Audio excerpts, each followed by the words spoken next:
praznovanje pred vrati. Kaj lahko poveste o letošnji letini?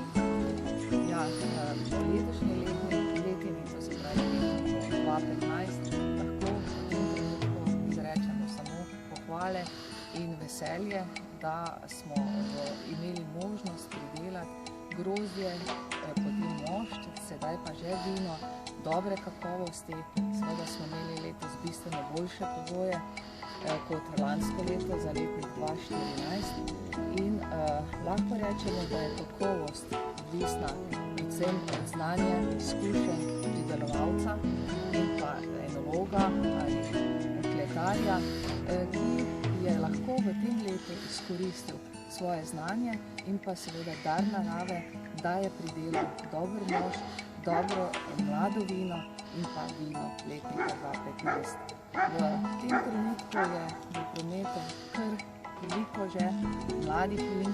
Imeli smo tudi praznik v Mariboru, kjer je bila predstavitev teh vinogradnikov z mladimi vini.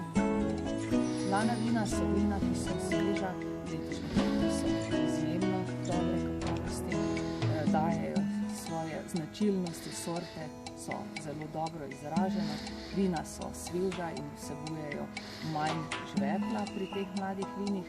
Ta mlada vina pa so v prometu do konec januarja, potem pa je v prometu kakovostna vina.